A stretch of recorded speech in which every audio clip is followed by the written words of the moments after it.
rugăciune viața mea, mult milostivă.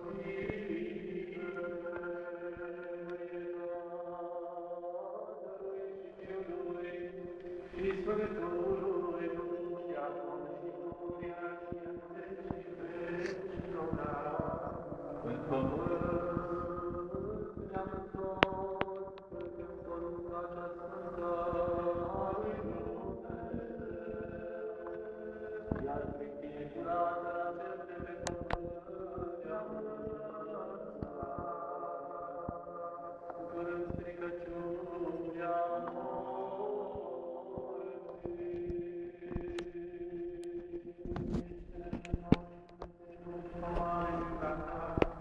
rugăm-ne ție, auzi-ne, Doamne, miluiește!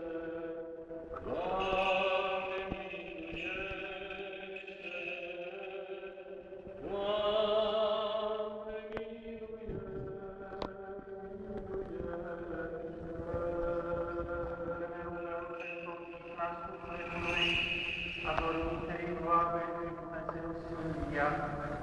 și pentru ca să-i se ierte ei toată greșeala cea de voie și cea fără de voie. Ca Domnul Dumnezeu să așeze sufletul ei în vecii să se odihnesc, mila lui Dumnezeu, Împărăția Cerului și iertarea păcatelor ei, de la Hristos, Împăratul cel fără de moarte, și Dumnezeul nostru să cere.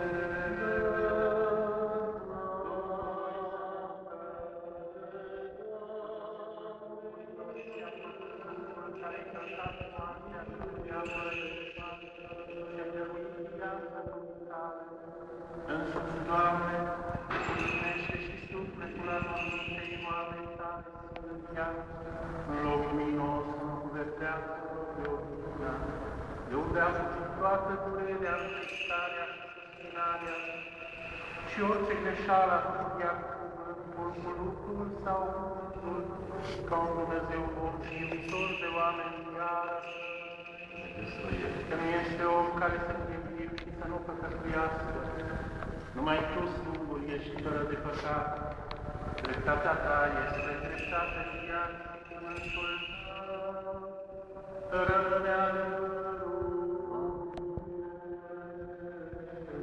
Tăpășirea și viața și lumina Domnului, roade Tale, Sfântia Hristoasă, Dumnezeul nostru, și Ție, Maria noastră, împreună și Părintele Tău, Sfântul de început și de-a Sfântului și Bunului, și de viață Sfântului Tău, Duh, acum și pururea, și de vecii vecilor. Amin.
Iar vă pământeni din același pământ, suntem feriți în același pământ, vom merge. Precum ai făcut și cel ce mai bine și mințiți, pământ ești, Domnule, și pământ de merge, unde toți pământenii merge. Făcând în gurele mare cântare, Aleluia, Aleluia, Aleluia.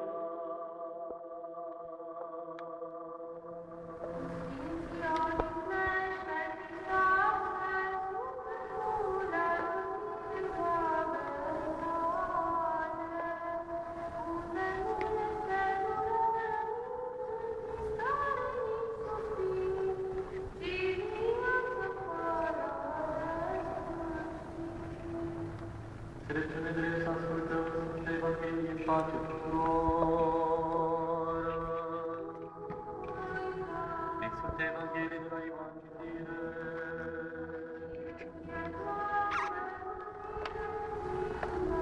Să luăm aminte,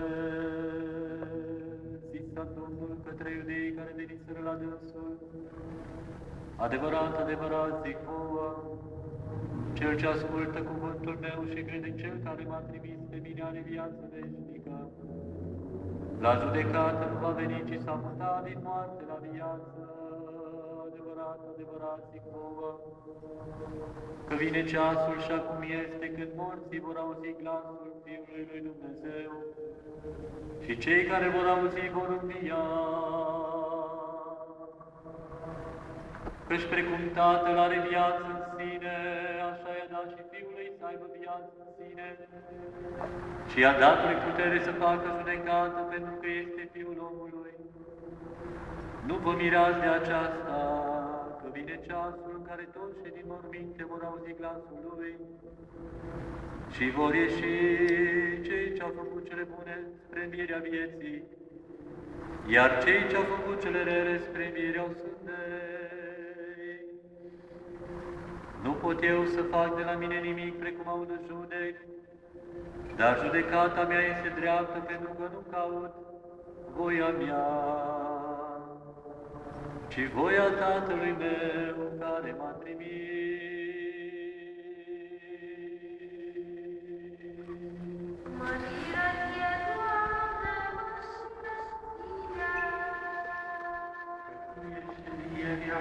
Viața și lumina Părintei oameni tale Sfântia, Hristos Dumnezeul nostru, și ție, Maria, înălțăm împreună și Părintele tău, și de fără început și prea Sfântului, și bunului și de viață Sfântului nostru, acum și pururia și în vecii vecilor.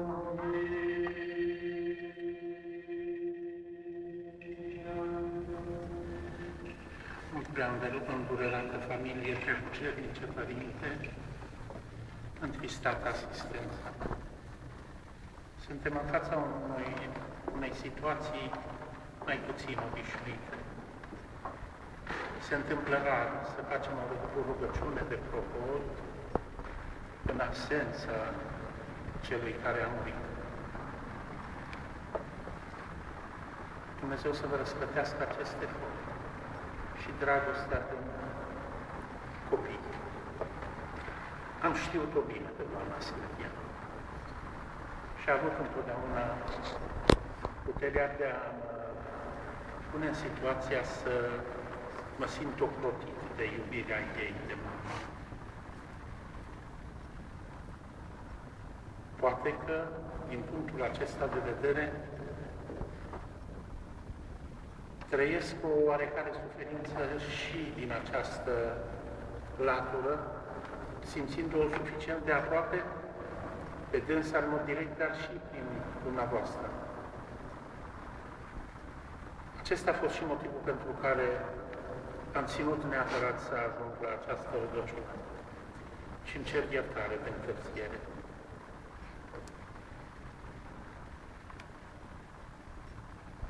Mi-aș permite, dincolo de toate, să ne aducem aminte de dânsa în câteva date.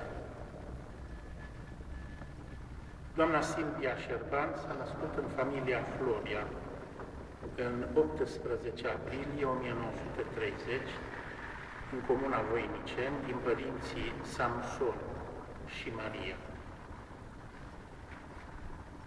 A trăit și s-a născut și a trăit într-o familie numeroasă, fiind cea mai mare dintre cei 8 frați și surori, respectiv Ioan, Florica, Samson, Maria Elena, Dumitru și Constantin, dintre care doar Elena mai este în viață. Samson. Și Samson, cer scuze. De la vârsta de 14 ani este nevoită să intre în problemele vieții, a ajuns în oraș și a început să lucreze.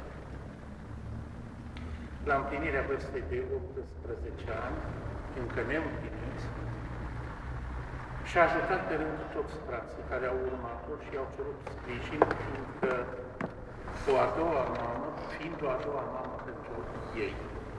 În anul 1950 se căsătorește cu Șerban Mihai, decedat, în urma căruia au rezultat 2 fete, Violeta și Robina.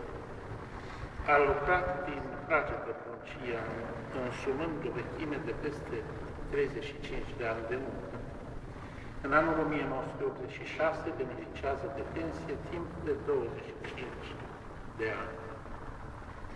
În ziua de 23 decembrie 2011, după o suferință și după ospitalizare în Amman, Iordania, unde se afla în vizită la fiica Rodica, trece la cele veșnice în vârstă de 88 de ani.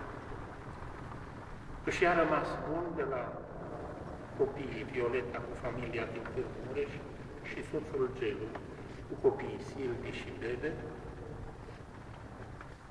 nora Alina și nepoții Larisa, Mihai și Claudia, de la fiica Rodica din Iordania cu soțul Vali și copiii Larisa și Murat. A fost încântată întotdeauna gândindu-se la binecuvântarea lui Dumnezeu peste sufletul ei, având 2 fete minunate, care i-au purtat de grijă și au împlinit-o prin tot ceea ce au făcut. Vă mulțumește pentru toată dragostea și pentru toate grijă.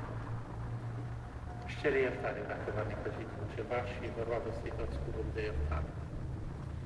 În același timp și-a rămas bun de la rudele cumnata Rica cu fiul Radu și Călin, cu nepoții Alex și Petra, de la Floria Samson, fratele cu soția Mărioară și fiica lor, Angelica, din Germania, de la Floria Elena din Timișoara, cu fiica Dali și nepoții Vlad și Raluca, de la Mariana cu fiica Cristina și nepoții Manuela și Diana, de la frații Mircea și Antonella din Praga, cu copiii Toni și Robert, de la cumnata Aurica din Belgia și copiii Sebastian și Horia și nepoțica Carina, de la cumnata Lelia cu copiii Dana și Adrian cu nepotul Andrei, de la verișorul Floria Ioan cu soția Viorica din Târgu Mureș, cu copiii și nepoții.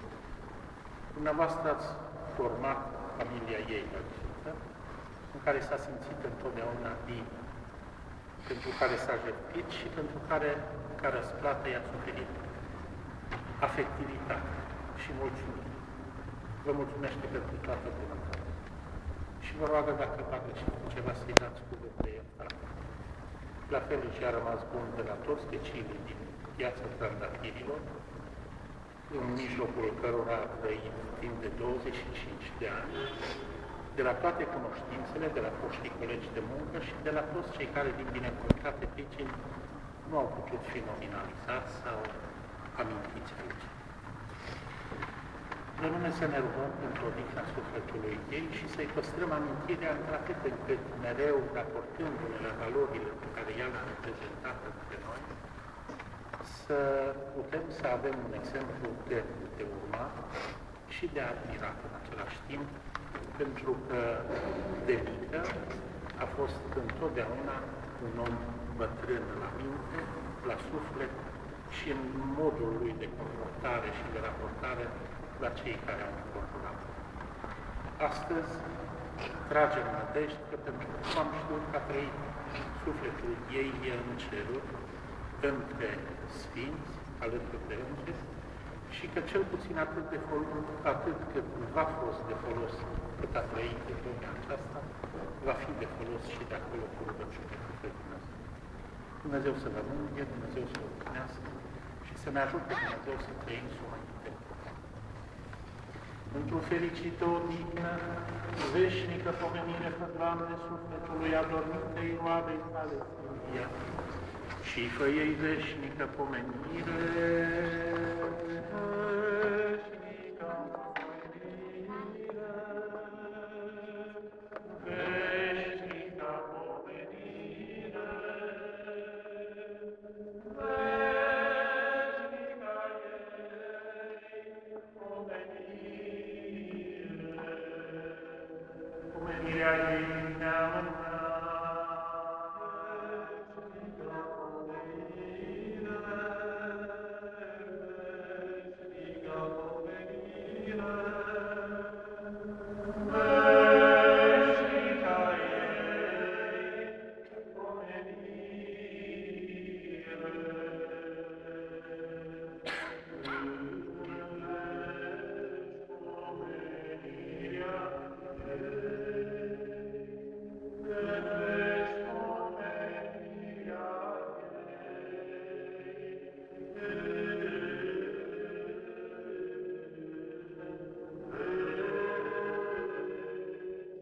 Amin.